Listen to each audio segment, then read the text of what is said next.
สบายดีพ่อแม่พี่น้องเนาะพบกับซองบ่าวแพงเช่นเก่าเช่นเคยตอนนี้บ่าวแพงอยู่ที่แคมป์ลำซองพี่น้องจะถ่ายบรรยากาศที่ฝรั่งพี่น้องแต่เจ้ามา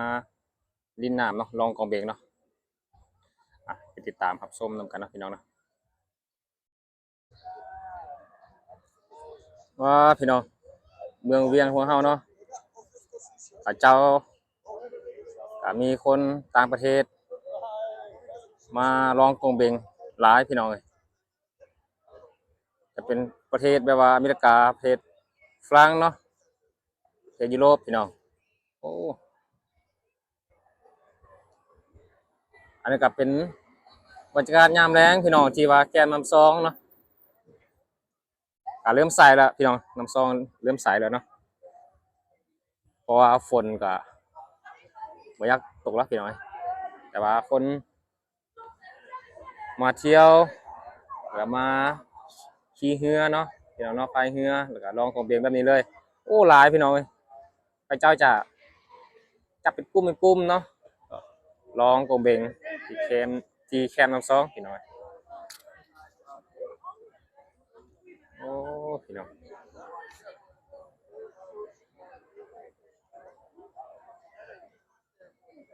เฮลโลไฮโอ้พี่น้องเป็นตาม่วนเด้นี่นะโอ้สำบายดี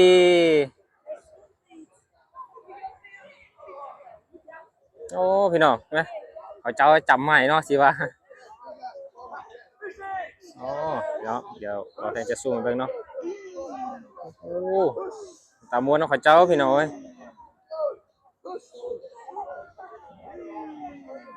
คนฝรั่งจะเขาเจ้าจะมักแบบว่าแซ่น้ำเนาะแล้วลองกงเบงแบบนี้เลยพี่น้อง เขาเจ้าจะตั้งแบบว่าคนจีนหรือว่าคนเกาหลีคนไทยเนาะแต่เขาเจ้าจะมักพายเรือคายักพี่เนาะแต่ว่าประเทศฝรั่งแต่เขาเจ้าจะมักแต่ขี่กองเบงเนาะแล้วก็อาบแดดไปแล้วก็แช่น้ำไปเลยพี่น้องโอ้ว้าวตะม่วนแท้พี่น้องเอ้ยโอ้ทางหน้าบ้าแพงน่าจะเป็นไกด์เขาเนาะสิว่าน้ำหลังอีกผู้หนึงจะไปหน้าพี่น้องจะเบิ่งติดตามเนาะแล้วให้เขาเจ้าฮอดจุดใดหรือว่าบ่อนใดจะขึ้นเขาเจ้าจะบอก พระเจ้าจะมีเสือกพี่น้องก็โยนให้แล้วก็ให้นักท่องเที่ยวเนาะแล้วก็จับเสือกดึงขึ้นมาเลยพี่น้องยีบอลสิว่านำมาจากเที่ยวพระเจ้าจะจับเสือกขึ้นพี่น้องโอ้น้ำซองของเฮาก็ใส่ไปนี่ละพี่น้อง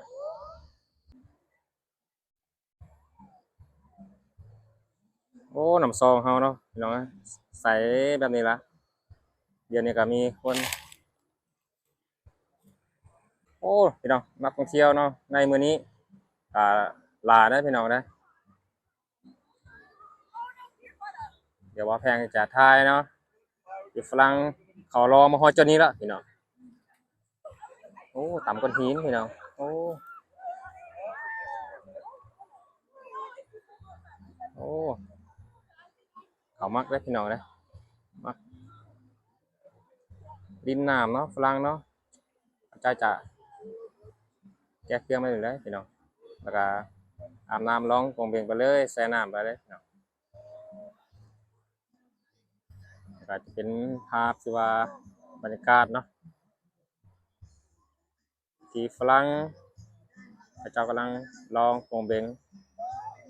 ลงตามแม่น้ำซองพี่น้อง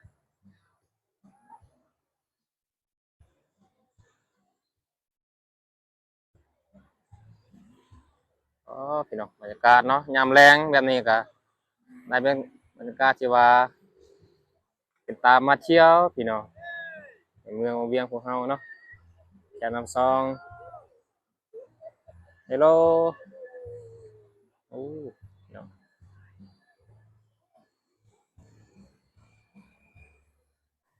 โอ้หันขาเขาเจ้าเนาะเริ่มปลูกสร้างแล้วพี่น้องให้บรรดาแขกนักท่องเที่ยวเนาะมาลิ้นมากินละเขาเจ้าก็เริ่มบูรณะแล้วก็สร้างแบบนี้ละพี่น้องเอ้ย เพราะว่าฝนบ่ตกแล้วพี่น้องเขาเจ้าก็จะมาแปลงตูบเนาะแล้วก็ให้บรรดานักท่องเที่ยวมาลิ้นมากินที่แคมป์น้ำซองพี่น้องเอ้ยโอ้พี่น้องเจ้าขี่พลามอเตอร์เนาะ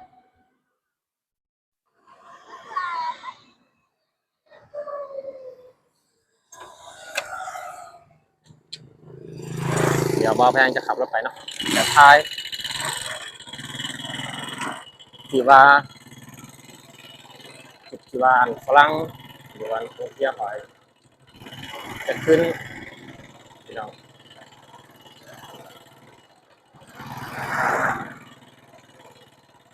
บ่าวแพงจะขี่รถจักรไปตามทางที่พี่น้องเนาะชมบรรยากาศรอบๆเนาะ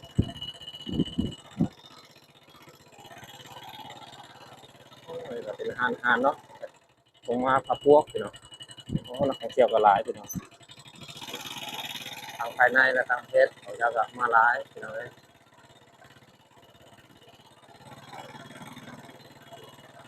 อันนี้ก็เป็นเส้นทางเนาะที่ว่าเรียบตามแคมแม่น้ำซอง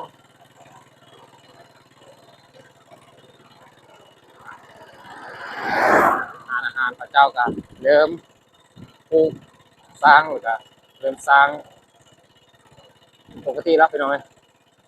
ปลูกสร้างเป็นปกติแล้ว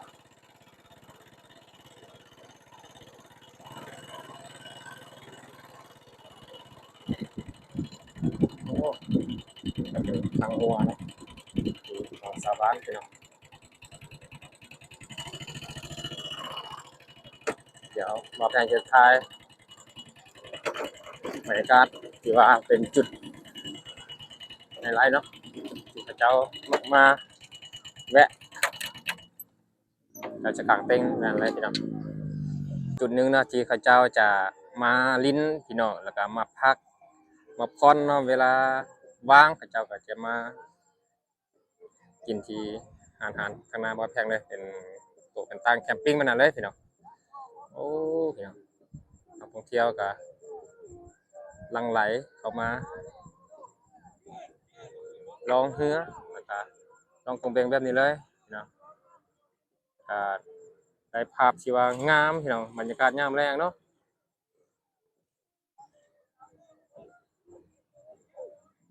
โอ้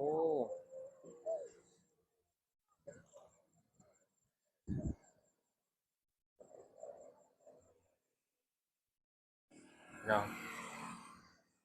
เราจะมีกันขี่เรือหางยาวนะอ่าขี่เรือคายักได้นะพี่น้องเนาะลองตามแคมแม่น้ำซองไปเลยโอ้ตามมนต์พระเจ้าได้อพี่น้องเด้อ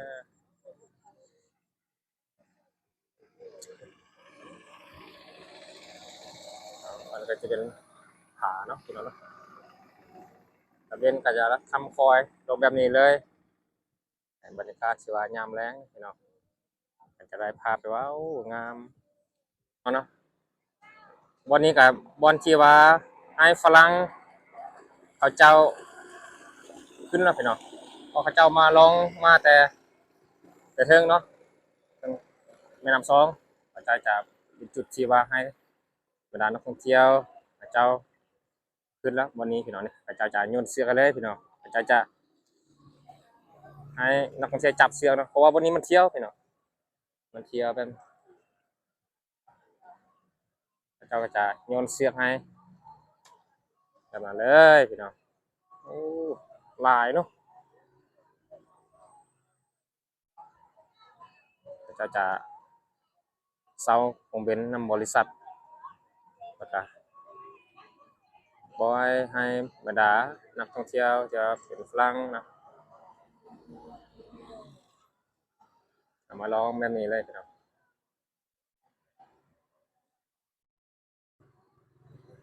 กลุ่มหนึ่งที่นักท่องเที่ยวเขาเจ้ามาลองเขาเจ้าจะมีไกด์คนลาวประมาณ3-4 คนพี่น้องอีกคนหนึงที่ว่าไปทางหน้าที่ว่าเป็นจุดที่ว่าบอกเขาเจ้าเนาะที่ฮอดบ่อนไดล่ะพี่น้องล่ะจุดที่สองล่ะให้ผู้ที่สองที่สามน่ะอยู่กลางแล้วก็ อยู่อยู่หัวท้ายนิดนึงแล้วก็อีกผู้หนึงอยู่ข้างท้ายพี่น้องแต่ว่าเบิ่งแค่ว่าเขาเจ้าข้างอยู่จุดใดพี่น้องส่วนหลักก็บ่เป็นนำที่ว่าบ่เลิกปานใดพี่น้องเป็นนำที่ตื่นเนาะค่อนข้างจะตื่นบ่เลิกที่ว่าเชียงแอวเลยพี่น้องเด้บ่เลิกเด้พี่น้องเด้เขาเจ้าจะมีรถมารับเอาเนาะแล้วก็ขึ้นรถเลยแล้วก็ไปบ้านพักโรงแรมแจ้งจะเป็นรถตุ๊กๆเนาะที่ว่าเขาเจ้าจังมารอท่ารับนักท่องเที่ยวพี่น้อง เขาเจ้าก็เริ่มตัดต้นไม้แล้วนะก็ถางป่าที่ว่ามันเป็นพกเนาะพี่น้องเนาะเขาเจ้าก็เริ่มรักษาว่ามันบ่ให้มันพกพี่น้องเขาเจ้าก็มันน่าสร้างมาศาลาแล้วเพราะว่าจะเข้าฤดูหนาวมันก็บ่มีฝนแล้วพี่น้องโอ้ขี่คือหางยาวหลายพี่น้องจะเป็นแค่คนจีนพี่น้องเอ้ยเป็นนักท่องเที่ยวคนจีนเนาะที่เขาขี่คือหางยาวว่าตอนแรกมันนี่เลยพี่น้องเป็นนักท่องเที่ยวหลายเด้อพี่น้องเด้ออ๋อ นักท่องเที่ยวเนาะที่ว่าเป็นประเทศเกาหลีแล้วคนจีนแบบนี้พี่น้องเขาเจ้าจะขี่เรือหางยาวเนาะแล้วก็ขี่เรือขยักข้างหน้าบ่อแพงเขาเจ้าจะเป็นจุดที่หนึ่งที่ว่าเขาเจ้าจุดที่ว่าเอาเรือขยักขึ้นเนาะเลยพี่น้องเขาเจ้าจะจุดนี้เขาเจ้าจะมีรถมารับเนาะบรรดานักท่องเที่ยวแล้วก็รถมารับเอาเรือแล้วก็มารับไปส่งที่เขาเจ้าที่พักเนาะโอ้หารอาหารเขาเจ้าก็เริ่มสร้างมาสาแล้วโอ้ งามพี่น้องบรรยากาศยามแรงเนาะ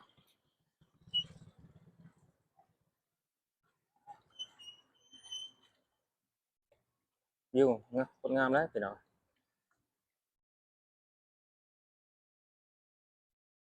โอ้พี่น้องเจ้าพายเรือมาแล้วพี่น้องเนาะแต่ว่ามาชมคลิปบ่าวแพง